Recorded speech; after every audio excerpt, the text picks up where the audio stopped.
সন্ত্রাসীরা নজরুল ইসলাম নামে আমাদের একজন কর্মীকে মারধর করে।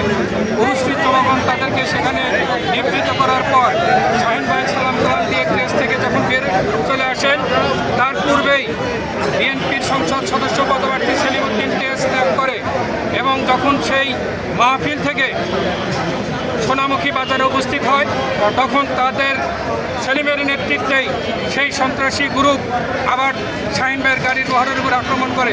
সেখান থেকে জনগণের সহযোগিতায় যখন তিনি বের হয়ে সোনামুখীর দক্ষিণ বাজারে উপস্থিত হন, সেখানে আরও লাঠি সোটা দেশীয় অস্ত্রশস্ত্র নিয়ে শাহিন ভাইয়ের গাড়ির বহরের উপরে আক্রমণ করে। এখানে বিএনপির এমপি পদপ্রার্থী সেলিমের উপস্থিতি প্রমাণ করে।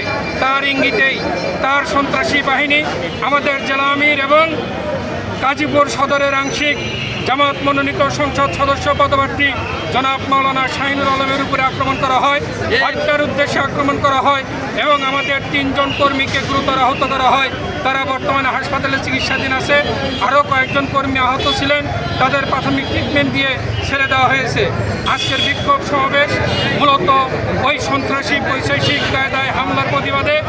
আগামী জাতীয় সংসদ নির্বাচন সুষ্ঠু হবে কিনা, সন্ত্রাসীদের কাছে দেশের জনগণ নিরাপদ কিনা, গতকালকের এই হামলায় মানুষের মধ্যে প্রশ্ন তৈরি করে দিয়েছে যে পেশি শক্তি এবং যে সন্ত্রাসী বাহিনীর মোকাবিলায় বিগত 17 বছর আমরা লড়াই করে সুন্দর একটা গণতান্ত্রিক রাষ্ট্র ব্যবস্থা প্রতিষ্ঠা করতে চাচ্ছি। আমরা দেখতে পাচ্ছি এক ফ্যাসিস্ট স্বৈরাচার বিদায় নিয়েছে, আবার নব্য স্বৈরাচারের আবির্ভাব ঘটছে। যাদের হামলার শিকার জামাত ইসলামীর বিভিন্ন কর্মীরা বিভিন্ন জায়গায় ভোট চাইতে গিয়ে, ক্যাম্পিং করতে গিয়ে এলাকায় এলাকায় বাধার সম্মুখীন হচ্ছে, হুমকির সম্মুখীন হচ্ছে, তাদেরকে মারধর করা হচ্ছে, বাড়ি থেকে উচ্ছেদ করার হুমকি দেওয়া হচ্ছে। এর দ্বারা আমরা মনে করি আগামী জাতীয় সংসদ নির্বাচন সুস্থ হওয়ার কোনো সম্ভাবনা নেই। প্রশাসনের কাছে আবেদন, যদি এই সুষ্ঠু পরিবেশ নিশ্চিত করতে না পারেন, তাহলে আগামী জাতীয় সংসদ নির্বাচনে বিগত ফ্যাসিস্ট আমলের নির্বাচনের মতোই নির্বাচন হবে, যেই নির্বাচন বাংলাদেশের জনগণ মেনে নেবে না। পরিবেশ থেকে আমরা স্পষ্ট বলে দিতে চাই, আপনারা সন্ত্রাসীদেরকে নির্মূল করুন, তাদের গ্রেপ্তার করুন। যদি নির্মূল করতে না পারেন, গ্রেপ্তার করতে না পারেন, তাহলে 24-এর অভ্যুত্থান এদেশের তরুণ সমাজ যেভাবে ঘটিয়েছে, আগামীতেও সন্ত্রাসীদের বিরুদ্ধে, চাঁদাবাজের বিরুদ্ধে এবং যারা পেশি শক্তি দিয়ে রাজনীতিকে নিয়ন্ত্রণ করতে চায় তাদের বিরুদ্ধে দুর্বার আন্দোলন গড়ে তোলা হবে।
সন্ত্রাসের পথকে বেছে নিয়েছে।